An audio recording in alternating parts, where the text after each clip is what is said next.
શંભુ રમેશભાઈ કાનગઢ. રાતની જે ઘટના ઘટી હતી ત્યારે એક બાજુમાં 2 કિલોમીટર નાના વનોરા ગામે તો એનો રસ્તો અહીંયાથી તો 3 બાઇક વાળા અહીંયાથી નીકળ્યા હતા તો 17-18 વર્ષના 3-4 છોકરાઓ રોડ ઉપર ઓટલે બેઠા હતા. તો એનો કાંઈ આમ એના સામે જોયું તો ગાડી બ્રેક કરીને કે સામે શું કામ જોયું એવી બોલાચાલી થઈ અને સીધા ગાડાગાડી કરવા માંડી ગયા એમ. તો પછી આપણા વારે પણ એમ સામે કીધું કે શું આવું કીધું તમે ને એમ. તો આમ એટલા ઉગ્ર થઈ ગયા અને ઉગ્ર થઈ અને બાજુના જ ગામ જે નાના વનોરામાં એક 100 થી 150 લોકોને ત્યાંથી બોલાવી અને એક આપણો 3 ફેઝ પાવર જે ગામનો હતો એ પાવરની જે લેન જાતી હતી લેન ઉપર સાંકળ રાખી અને પાવર પેલો બંધ કીધો. ગામના જે સીસીટીવી કેમેરા હોય બંધ થઈ જાય અને ગામ ઉપર અંધકારની અંદર આવતે વેતને જેટલા રોડ ઉપર ઊભા હતા એના ઉપર સીધા બોલેરો ગાડી દ્વારા એના ઉપર કચડવામાં કોશિશ કરવામાં આવી. આજુબાજુની શેરીમાં ગામ લોકો ચાલ્યા ગયા. પછી હથિયાર લઈને આવ્યા હતા, પથ્થરો લઈને આવ્યા હતા અને પથ્થરોનો વરસાદ કીધો શેરીઓ ઉપર, ગામ ઉપર, ઘરો ઉપર અને ગામને એક એવી ભયભીત કરી રાખ્યું કે આમ રીતસરનો એક અંધકારની અંદર એક 150 લોકોના એક ટોળા વળી ગામ ઉપર હુમલો કરવામાં આવ્યો.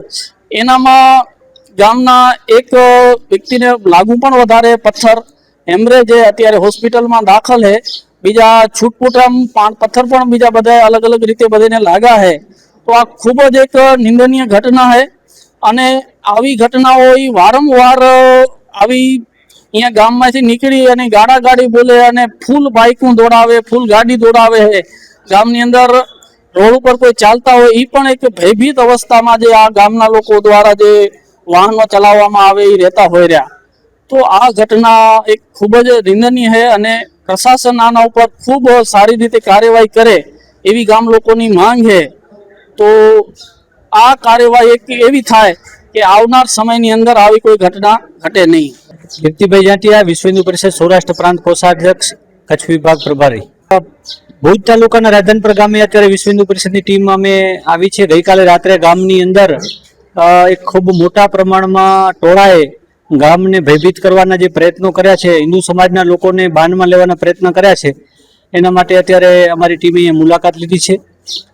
રાધનપરની બાજુમાં નાના વનોરા ગામ આવેલું છે, જેમાં એક ષડયંત્ર કરી અને ત્યાંના લોકોએ ગામની અંદર ગામનું પાવર બંધ કરી 3 ફેઝ કનેક્શન છે એ બંધ કરી અને ગામમાં અંધારમય વાતાવરણ કરીને હથિયારો સાથે સુસજ્જ ગામમાં ગઈકાલે પથ્થરો, તાંબીઓ, લાકડાઓ, અલગ અલગ પ્રકારના ધોકાઓ દ્વારા ગામની અંદર હુમલો કરવાનો પ્રયત્ન કર્યો છે અને યોજનાપૂર્વક આ પ્રયત્ન કરેલું હોય એવું અમને લાગે છે. એટલે અમે અત્યારે ગામમાં મુલાકાત લેવા માટે આવ્યા છીએ.